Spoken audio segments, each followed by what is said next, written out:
Thank you, thank you, thank you. Well, I'm so pleased to be able to give this talk to this particular group because I know this group's a real scientific group, and that's very exciting. I'm going to do this on the topic of suicide, as my thing said, and I want to start out by telling you that this title is not a joke. Real change actually is possible if we, together as a group, will put our minds to it. I'm going to review some of the randomized controlled trials. I'm going to start with that. And I just want you to look at the bottom at the two names, Trevor and Aaron. And they did a lot of the putting together of the latest of the late data since the last paper I gave. They updated everything. And these are the deepest thinkers in suicide I have ever met. And the most creative in suicide. So I hope that you could write their names down. I'll put it up maybe again later. So just in case you ever want to hire someone who is a deep, creative research thinker in suicide, these are the best. And I know almost everybody in the field. So now the problem is they made all this, and then I had to put the slides together, but they were gone. And so my slides are decent, but not good. So listen to me and try to look at the slides. That's all I have to say. They're better than me. As we all know, you really in this business can't do anything without your students. So I'm going to start out by telling you suicide, you may not realize what an actual problem suicide is at the moment. It is a definite national public health problem. There's 41,749 US deaths by suicide in 2013. That's about 112 per day, 6% of the total US deaths. Over 1 million reported attempts in 2011.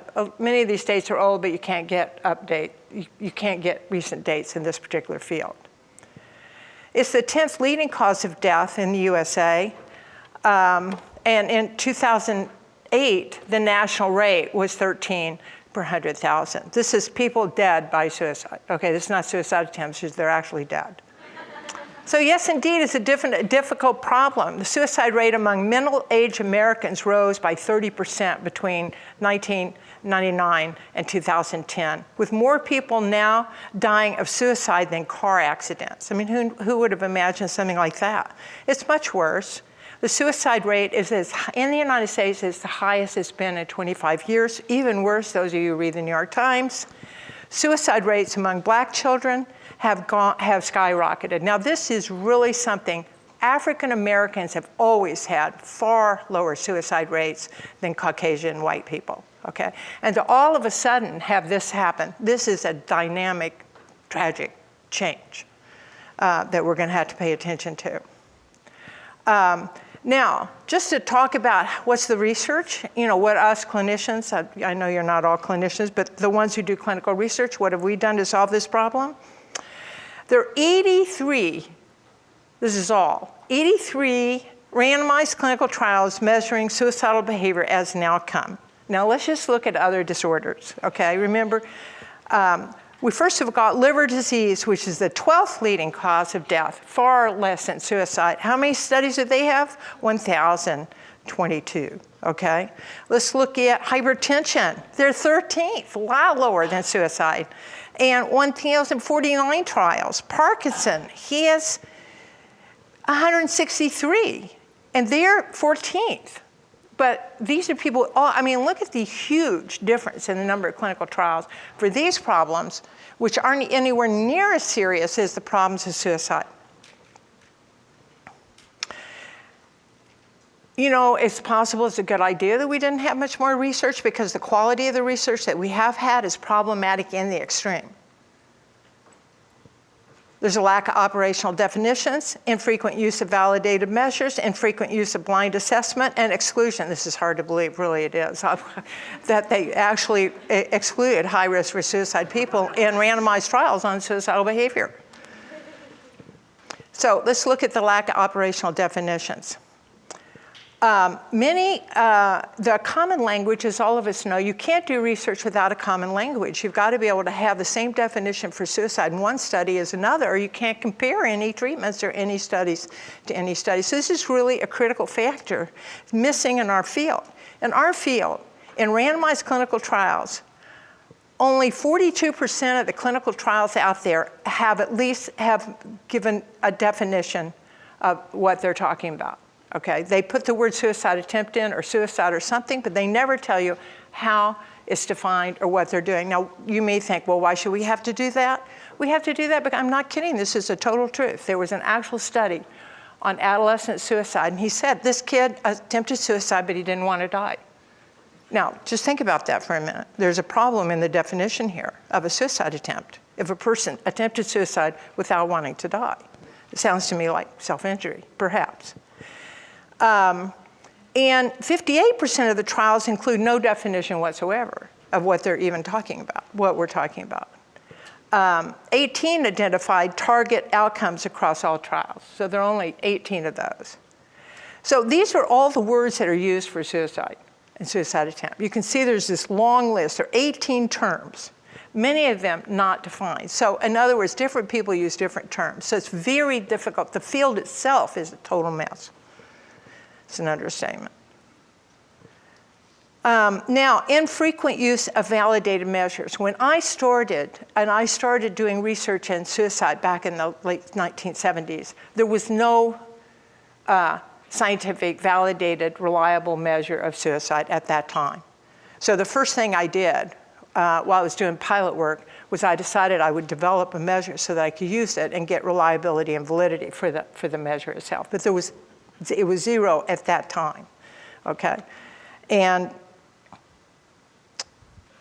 going down. So reliability obviously is necessary, so let's look at what's the story here. 21 trial, 25%, a little bit over 25%, used published measures with demonstrated reliability and validity.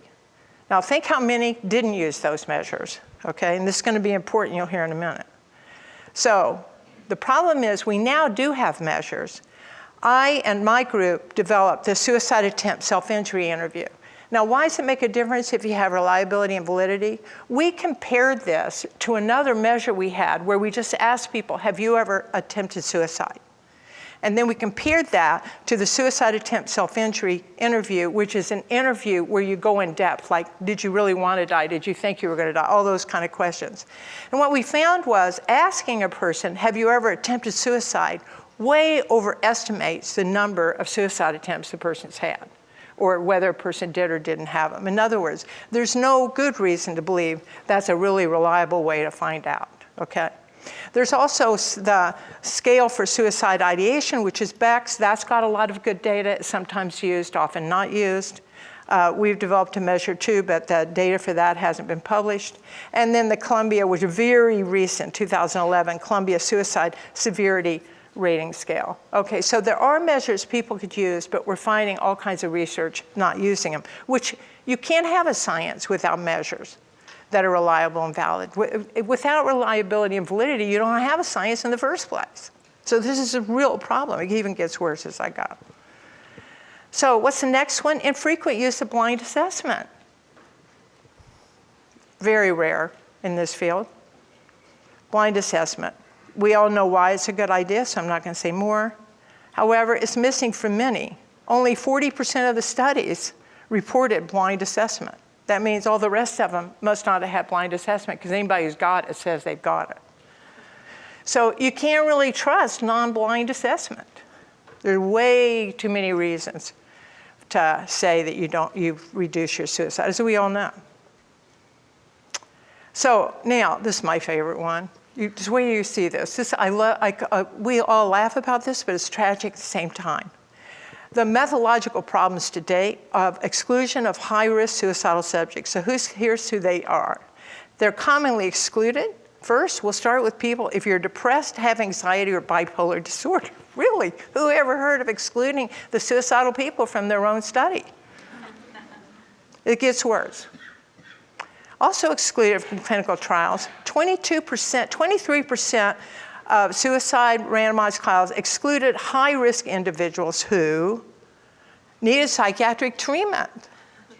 I don't even know any evidence for when you would need psychiatric treatment for suicide, because I don't know of any known psychiatric treatment that's effective for suicide. Need inpatient hospitalization, you're gonna see there's no evidence whatsoever that anybody needs hospitalization. Have a mental disorder diagnosis. Now really, who is gonna be highly suicidal? Actually, there are a lot of people suicidal without a mental disorder. And needs immediate treatment for suicidality. I mean, it's hard to believe all this data, but this is really what the data is. I'm going to talk to you a little bit about hospitalization because it's such a critical topic in suicide. I just recently had one of my patients ended up in the ED, in the emergency room. And when I found, as many of you may know, dialectical behavior therapy, DBT, really absolutely almost never hospitalizes. We're a very outpatient, non-hospitalizing treatment. So, but many of our clients want to go to the hospital. So she got herself in, but then they had her locked up because there was no bed. So they, you've probably heard this now illegal, but it wasn't illegal then. She was locked up in this small room in the ED. So I wanted to get her out. So I go to try to get her out. I'm even on the faculty at the medical school, and I still couldn't get her out. I said, this is my patient, I want her out here. No, we're not letting her out, she's suicidal. I know she's suicidal, let her out, I will treat her. No, I'm responsible, you can't take her out. So finally, after going up the ladder a lot, I said, this was a little resident, by the way. I said, I'm taking her out. And they said, well, you have to go talk to her first. I said, okay. So I walk in, she said, I have to talk and make sure that she's not suicidal. So the resident goes in and says, are you suicidal? And the client says no, okay? So she leaves, I go in, of course I know the client, so I go in, I say, now really, you told her you weren't suicidal? I said, I just want to know, are you or are you not thinking about it? She said, well, the thought does go through my mind. I said, all right, fine, we're getting out of here. At which point I found out the resident had overheard this, comes in and says, she lied, she's suicidal, she's gonna kill herself, you can't take her out. And I said, well, I'm taking her out. And I said, going on an inpatient unit is not even, the highest rate of suicide is the #1 cause of death on inpatient units, at which point the resident says, you're threatening me. I said, I'm taking her out of here. She said, well, only if you will agree, if she gets suicidal, you'll bring her back.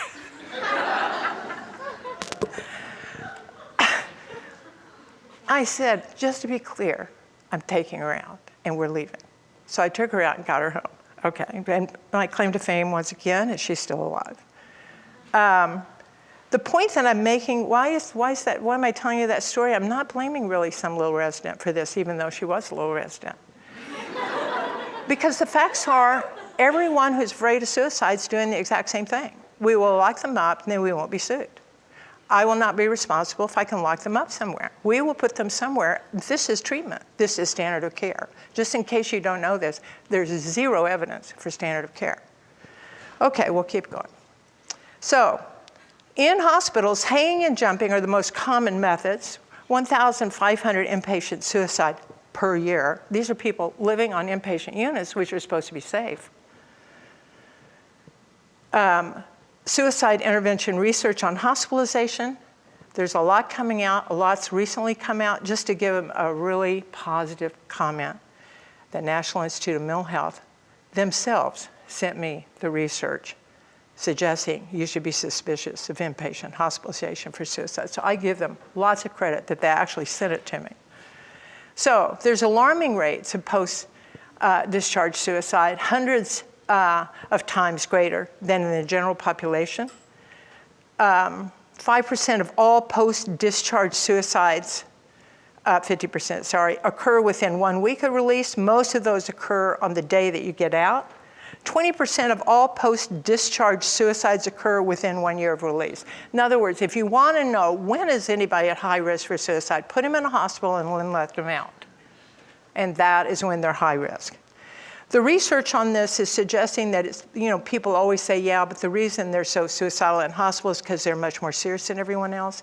But that data is likely not to hold up. There's a lot of people looking at that. It's not looking like that could hold up. I can't say because there are not lots of different studies, but we had to be suspicious of some of this stuff. So DBT, I mean, people with borderline personality disorder, as everybody knows, probably they're the #1 risk for suicide. That's the reason I've done research on them. I've never once in my life had the outcome be borderline personality disorder because I've never studied it. I studied suicide among the highest risk group, and they were the highest risk we could find. And among those who have been hospitalized, they more kill themselves have been hospitalized than people with borderline personality disorder have not been hospitalized. Those with any emergency room contact are 27.9 times more likely to die by suicide. And those admitted to hospitals are 44.3 times more likely to die by suicide. What's amazing about this is no one's looked into this. There's not one randomized clinical trial to look at this, mainly because everyone's assumed that's because they're worse off, so it's not a real problem. Okay, I don't want to criticize the inpatient people because, believe me, they have a tough time. So I want to move to what is needed. What is needed is a more robust field of suicide researchers. Answering the question. That's the first one. The second one is we've got to answer the question, is sending highly suicidal people to ED or hospitals iatrogenic? There's a lot of reason now of stuff coming out to think this could actually be iatrogenic. I spent a fair amount of time myself trying to figure out why would it be iatrogenic. It's a very difficult thing for me to, it's not difficult for me to research, but I do want to point out to you just to tell you this. I feel like I have to say this publicly because I'm accused of it all the time. I'm not against this because I was hospitalized. I'm against this because of the data. In other words, what happens in my field all the time is that if you do research on something, then you're told that the real reason you believe it or think or something is because of some personal reason. And it never even occurred to me until I started looking at the data. So I just to make that clear, if you only knew how I sometimes get introduced, you'd know why I say these things. Okay, next. I'm going to come back to all of these. We have to stop fragilizing graduate students. This I'm going to talk to you all about as a group. You're going to have to do something about this. I'll tell you what I've done about it. We fragilize our graduate students. We treat them as if we can't give them super high risk for suicide people. And so everybody knows what you learn in graduate school is what you do when you get out. And we have completely failed in training graduate students to deal with high risk for suicide individuals, completely. And finally, we've got to address IRB and university fears. I have many colleagues who tell me that when I tell them, let's do this research, they say, our university will never approve of it. I know someone who was told by the head of the university, you may not do suicide research here, treatment, because it's too high risk. University of Washington, no, sorry, okay. So I'm at the University of Washington. I'm told consistently, because I call the high-risk people all the time to find out what's going on. And they have told me I'm the highest risk research at the University of Washington they've ever had, and I constantly am, and they have never said no. So I am going to say this to you, even though I may say it later, but I may forget to say it, so I'll say it now. I'm just going to tell all of you this. I am, without doubt, the world's best at responding to criticism from IRBs on suicide. And so I promise you that if your IRB gives you grief, you just let me know. I'm thinking of starting a club called How to Respond to IRBs on Suicide. The way you win, by the way, you can always win, and this is why this group could do it. You can win with data. Okay, that's the only way to win that I know of. But I send them all the data all the time. I say, look, you're saying this, but here's the data. You're saying I should hospitalize them? Let's discuss that data. So in other words, you can win. It's much harder, apparently, as far as I know from all my colleagues, to win in a psychiatry department. I have to admit, the psychiatry department seem to be the groups who absolutely don't want to do this. But we can win, and so we'll talk about it later. But we're going to have to win. Too many people are dying for us not to win. So, more robust field. So, I run every year, I have for about 15 years, a strategic planning group for dialectical behavior therapy, which we invite, just to let you know, all the researchers in the world to come. Okay, and all faculty who are researchers, they can bring their students and postdocs. And we run it, and the whole thing is you have to agree before you come. You have to agree, 1, you'll be collaborative. 2, you will not steal any, this is all in writing, and everyone has to sign it, they can't come in. You won't steal anybody's ideas. You will not withhold any good ideas you have. You will not compete with another person, and if another person presents research that really makes them look like a fool, you will never say anything that makes them look bad when you leave. And you have to agree to do the dishes at my house. As long as you agree to all that, in writing, you can come, okay?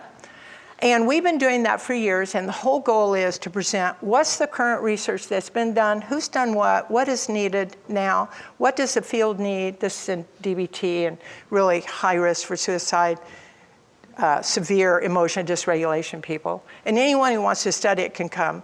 And it's what's needed and who's willing to do it. Who would be the best to submit a grant, what kind of grants, who will read their grants, who will help them, et cetera. And one of the reasons DBT itself, I'm just on a slightly different topic, has all these worldwide randomized clinical trials by people who I never even knew, is because of this strategic planning meeting, because I've said constantly, other people have to research this. So let's get back to suicide. So I had a colleague, I was at another meeting with him, and he says, I'm writing a book on how to treat suicide. And I said, well, what's your data? He said, well, we haven't done data. And I said, well, then you can't publish it. You cannot publish a book on treatment with no data. What are you doing? He said, well, I don't know how to do research. I said, not a problem. I'll teach you. So I said, I started a strategic planning meeting for people interested in suicide research. And I brought in a bunch of experts. I did this at the University of Washington. I brought in a bunch of experts around, in suicide, which there are. And I said, would you please come? We're going to invite these other people who don't know what they're doing, but would like to know what they were doing. And we're going to coach them. And we started that for 2 years. My only goal was to get the field up and running. I mean, I can't go without a field left behind me. And for most years in the United States, I've been the only clinical suicide researcher in the United States. So I can't die if that's the case. So I had to do something about that. So I thought I had really done a good job, and I quit doing those meetings because I thought, okay, the field's up and running. I don't have to do any more. They're going to all do it. Until I started looking at what my students gave me for this talk. I thought, wait a minute. I have not succeeded at getting this thing going to the level that we need it. So I'm thinking now, I'm not certain I can do this, but I'm sure I can. All I have to do is rent space at the university. Make sure everybody really does wash the dishes. But, so I'm thinking of doing this again. And you all are a scientific group. I mean, that's what you're here for. You're here because you're scientific, okay? In the field of mental health. And I need you all, this group has got to stand up and do something. Because this problem we're getting worse. We're having more suicides, not less suicides. And constantly studying predictive suicide is not going to change it. Okay, being able to, first of all, you can't predict it. Secondly, the fact that you can predict a behavior doesn't mean you've got the cause of the behavior. And that's where the mistakes constantly get made, is people keep thinking, since we know what happens beforehand, that must be what's causing it to happen. This we all know is not true. And so then they do treatments that they call evidence-based treatments based on some predictor, and we have no idea whether those predictors are causal or not. And so we've got to get a scientific field of suicide up and running with people who will do it and who want to do it. And so we have to have a collaborative group of scientists who are willing to help, because 9/10 of the people who want to do it aren't really good scientists yet. But we could make them good.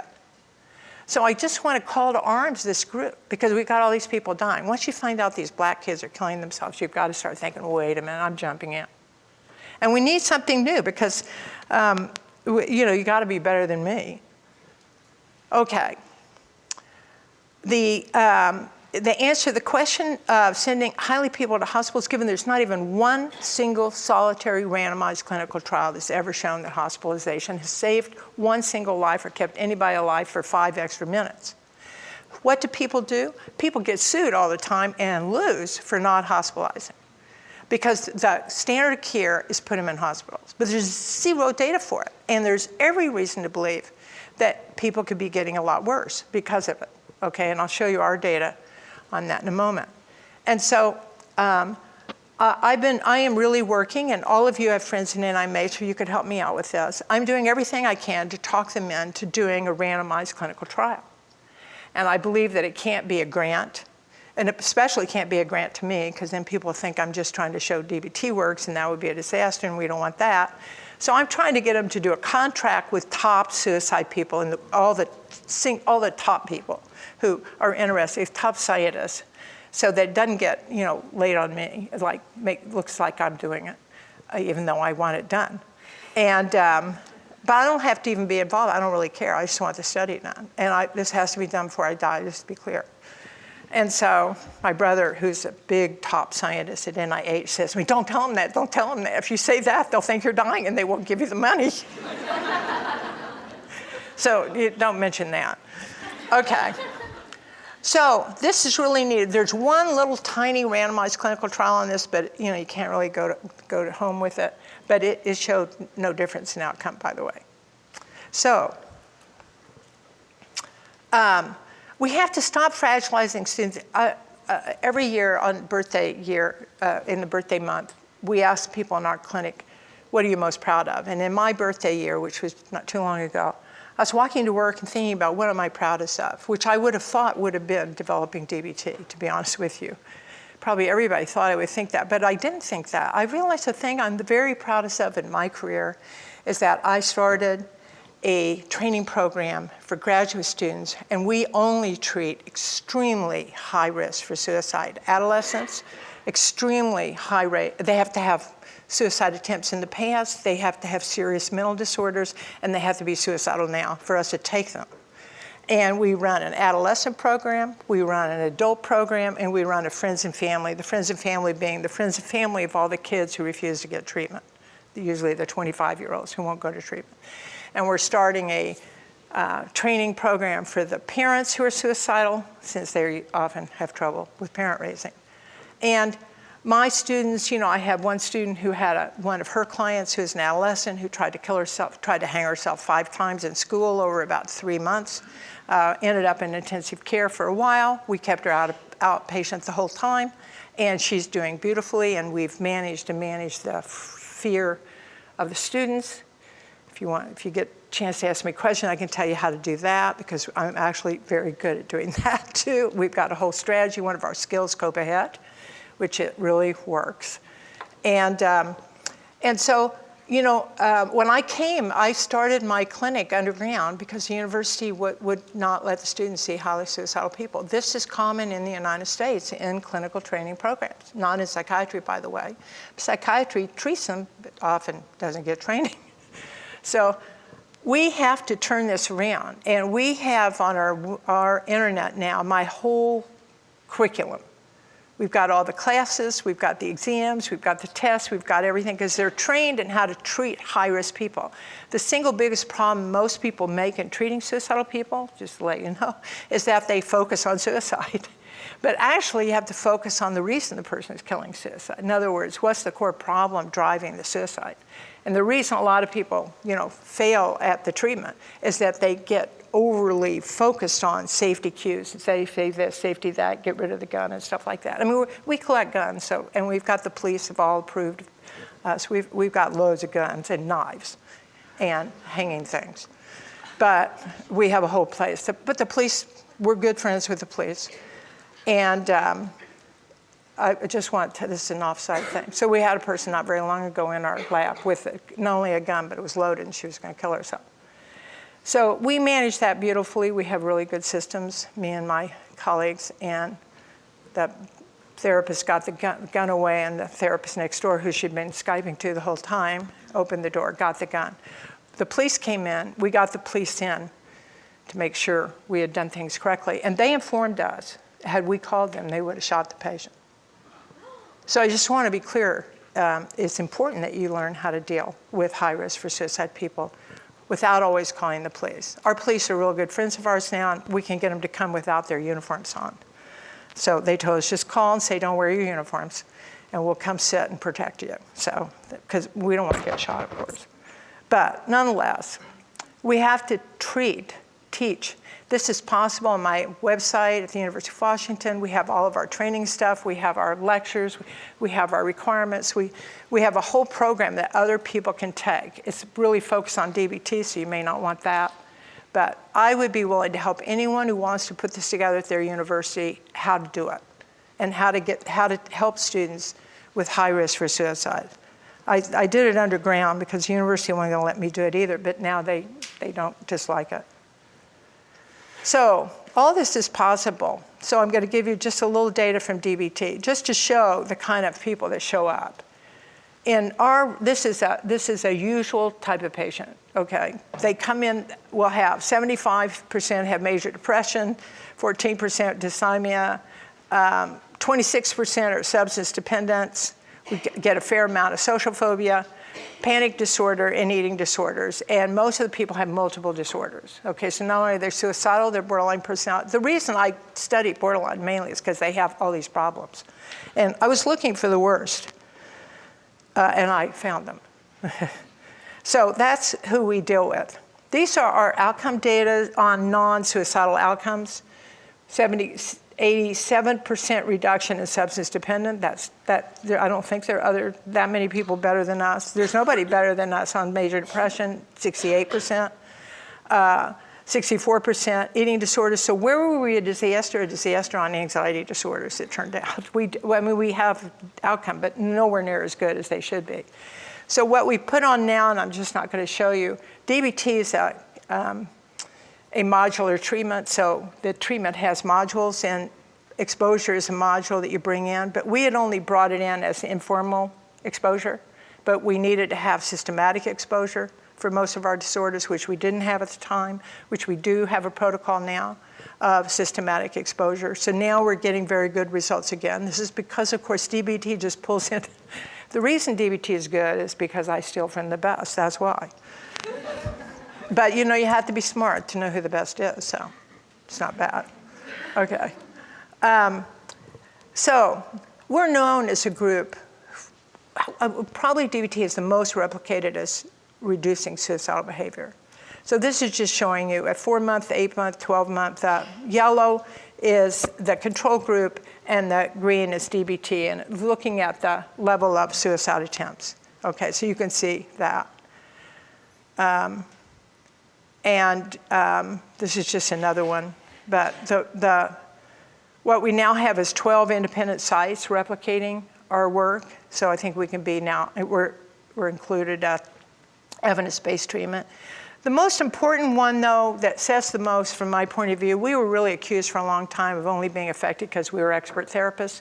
So we did a study, and we got nominations all over Seattle of who were the best therapists in Seattle for severe problems. And we wrote them and said, you've been nominated as one of the best in Seattle. Would you be a research therapist for us? Every single one of them agreed. We just eliminated behavior therapists, okay, because we figured they might be too close to us. But the key here is that we reduced suicide attempts compared to expert therapy by 50%. Okay, so that's typical of us with anybody, so that's not the great news here. But we did it while at the simultaneously reducing by 50% visits for suicidality to ERs and reducing inpatient by 70%. So we took inpatient way down and simultaneously got fewer suicide attempts. So that to me is a powerful statement that we've got to move to outpatient treatment for suicidal behavior. And we have to figure out a way to deal with the fear of psychotherapists. And the only way we're going to deal with the fear of psychotherapists is to have enough data that we can defend them in court. I mean, this is the battle in suicide, is being able to defend in court the person who's afraid. And inpatients afraid, outpatients afraid, students are afraid, faculty are afraid, just about everybody's afraid. And we have to deal with the fear. And I have really good strategies for that. And you can call me up and I'll tell them to you. But data is our salvation. The reason I don't worry that much, I tell my students all the time, I say, look, when I go to court, I will show the data. We've developed and we're getting ready to market or disseminate a suicide risk assessment and management protocol that's a checklist. And even when I filled it out the first time, I'm the one who made it up. I am the expert. I had to call my patient and ask her questions I'd forgotten to ask. So it's a checklist, and we all know checklists improve what you do. So this is the sort of suicide risk assessment and management protocol checklist. So I've already told you about this. Now, the other biggest criticism of DBT for suicidal people in particular is that it's not cost effective.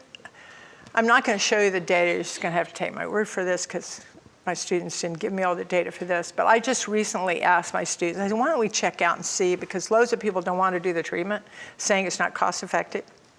And remember, we only treat high risk for suicide, or because of NIDA giving us money, thank the Lord, we did opiate addicts for a while. And they're really interesting.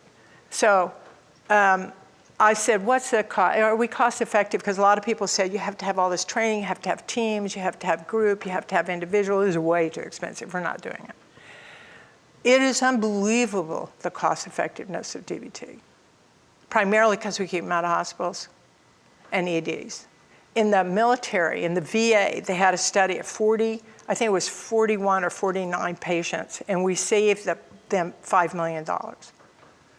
Okay. In other words, every single solitary study has been, if you look at how much money we spend before DBT, how much after, it is huge. It's in the millions. These are all over 5 countries, 6 countries doing this. And so these effective treatments save money. And that's important also, because most people think, oh, well, you all spend too much money and they have too much therapy and all that kind of stuff. So that's important. So I'm just going to quickly go through the basic model all this work is built on. The thing to remember is that suicidal behavior is problem solving for clients and a problem for therapists. You got to remember this. We have data in our lab showing that if you had suicidal people imagine they were dying and they just accidentally had taken poison and were dying, their anxiety went way down, okay? And people who weren't suicidal, their anxiety did not go down at all right? So what does that say? That says just thinking about it turns out that thinking about suicide is reinforced because the person is focusing on, I can get out of hell. I will be out. And they feel better thinking about it. And what happens in therapy all the time is a client avoids one thing, saying I'm suicidal, and the therapist, instead of saying let's go back to the problem, starts talking about the suicidal behavior. And the client feels better thinking about suicide, mainly because they think there's an escape from their suffering. So you got to always keep that little detail in mind. DBT is really based, the underlying model of DBT, which was designed completely for suicidal people at the get-go, is that any effective treatment has to target motivation, capabilities, which are skills, generalization of whatever you teach into the real world, and therapist skills and motivation. Now, let me just make one little comment about therapist skills and motivation. There's never been a randomized trial that I know of where therapists doing it have not had oversight by someone making sure they stay in fidelity to the treatment, one way or the other, okay? So we developed these fabulous treatments where we do all that. Then we take the treatment to the real world, and what do we leave out? Oh, the other thing is they always have assessment, okay? Patients always go through assessment. I've had 1 million patients tell me, I really loved assessment. I could see I was getting better. Then we take them out to the real world, and we act like we took the treatment that we tested to the real world, when in reality, we did no such thing. In the real world, in the world that we tested it in, we had teams, we had groups, we had people who work together to do it. Then we get rid of those teams when we leave, and we collect data, and when we go out, we don't collect data.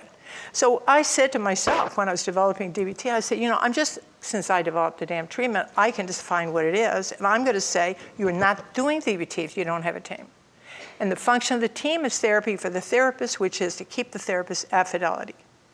So more than likely, one of the main reasons the treatment works is that we actually put out in the environment the real treatment. So I want to, you all are all scientists, so if scientists would just think about these things, you would see why it's so important and why our treatments aren't getting anywhere half the time, the behavioral ones, because we don't take the treatment to the environment. So the bottom line here then is the underlying model is a skills deficit model all the way through. So motivation requires skill.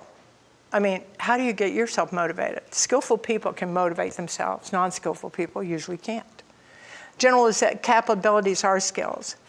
Generalization requires self-management skills to practice in the environment. You can't take behavior from here to there without practicing. But getting yourself to practice actually requires a set of skills. And you've got to teach those skills. You can't just say, do it. I would like that, but it's not true. And then you have to manage the environmental factors. That requires skills. DBT has, all the interpersonal skills and all the problem-solving skills. So, and then of course therapists require skills. That's why we have team. So this is really the underlying basic way that we have gotten a treatment to work. It's based on the notion that most problems and most of the problems that we deal with are extreme emotion regulation problems, but they're also simply behavioral regulation problems. They're individuals who cannot regulate their behavior effectively.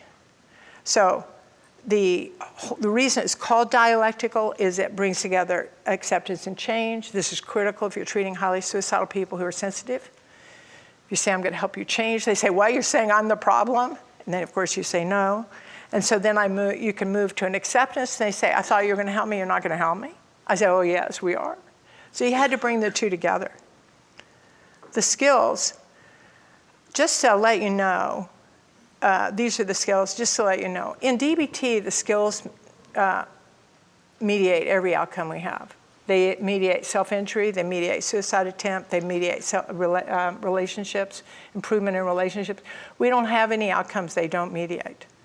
And so I think that a focus on teaching behavioral skills, which DBT does, and how to deal with the behaviors that make you want to kill yourself or how to solve the problems that make you want to kill yourself is probably why it's working, because we've looked at skills all by themselves, and skills all by themselves without the individual therapy reduce suicidal behavior. So that was, if you all haven't read JAMA, that's one of the biggest shocks I've ever had in research, was finding out how wrong our predictions were on a study.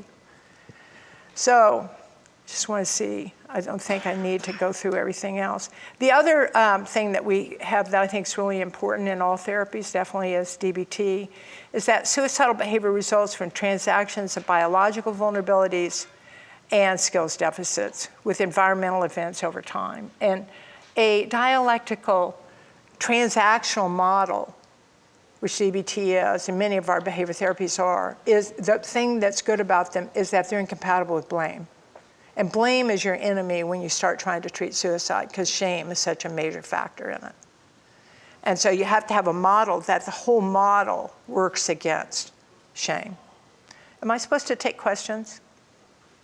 If I am, I have to shut up.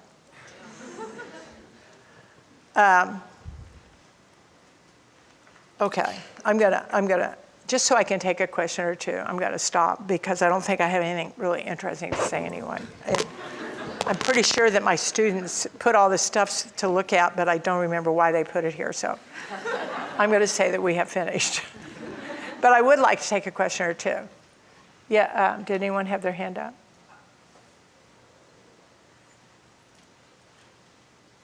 I can't tell. Yes, back there. If you're going to say something, can you stand to ask the question?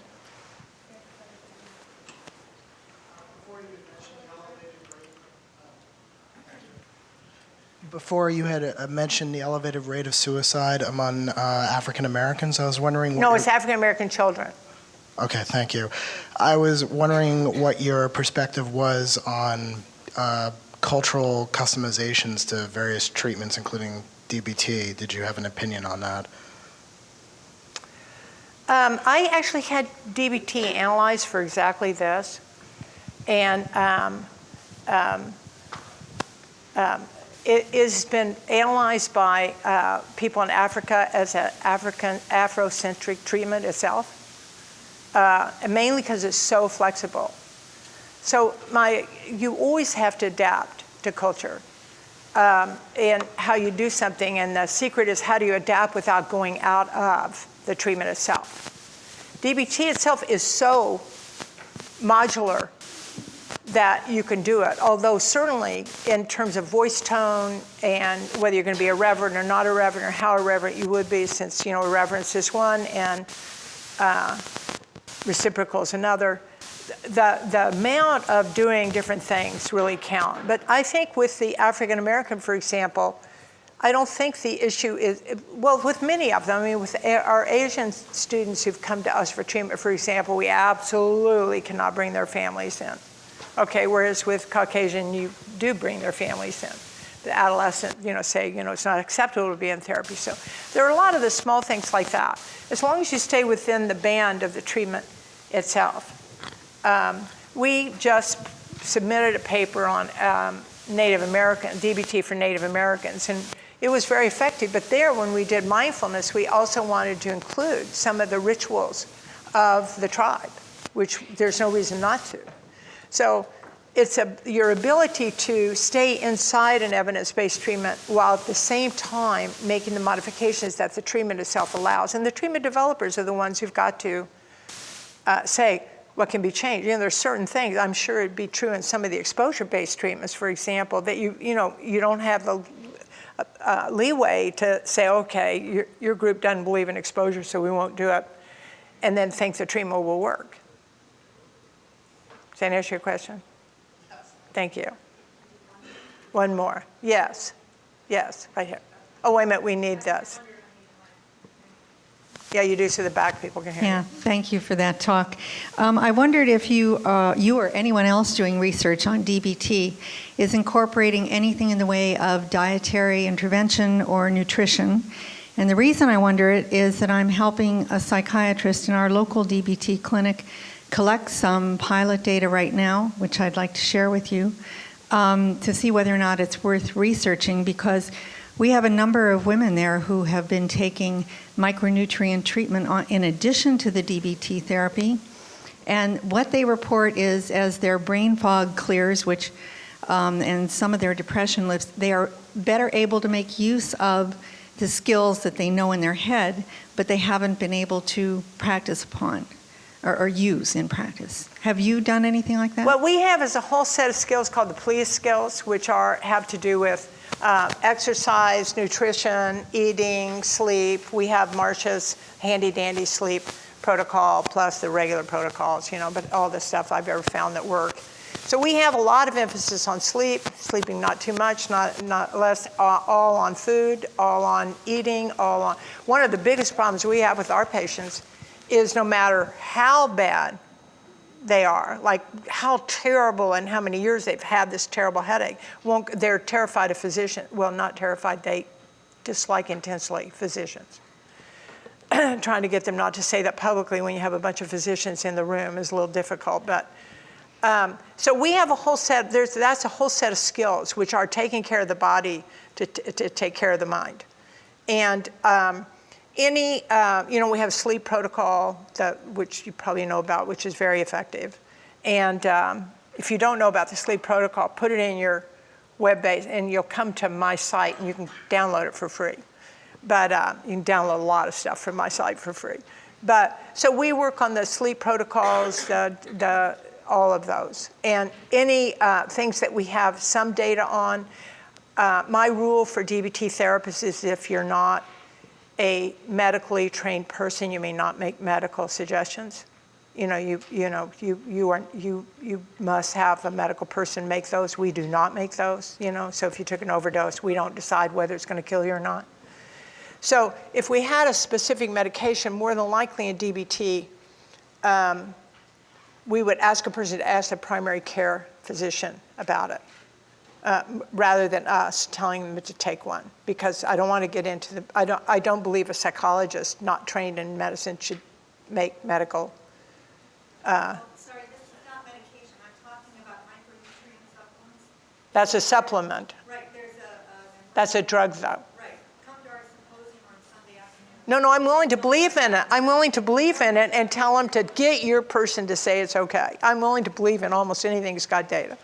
I'm willing to believe in it. I'm not willing to advise people to take supplements. That's all I'm saying, and I won't let my students do it. That's all I'm saying, but I'm willing to believe in it and make sure they get it. Well, maybe we could educate you about the psychology-based literature and the fact that these are within the range of practice for psychologists. I would love to see someone say that. I would love to see someone who said psychologists can tell patients to take pills. Sure. Okay, if that's APA? God, all the stuff they say you can't do, and then they say you can do that. Okay. Anyway, I will look that up. Anyway, that's sort of a, but I'm all for believing in it. So, okay. So I just want to say as a closing, any of you interested in suicide research, learning how to do it, getting involved in it, willing to do it, please get in touch with me. You can just look me up at the University of Washington web and send me an email. But this group here is the scientific arm of psychology. And this is the only group probably that can do the appropriate research that is needed to save the lives that we could save. And so I really want to encourage you to think about it. I want to encourage you to think about getting your students involved in it. I want to encourage you to think about not fragilizing them and pushing them and making sure that we don't send clinicians out who don't know how to treat suicide, because they are going to have it in their practice. Amen.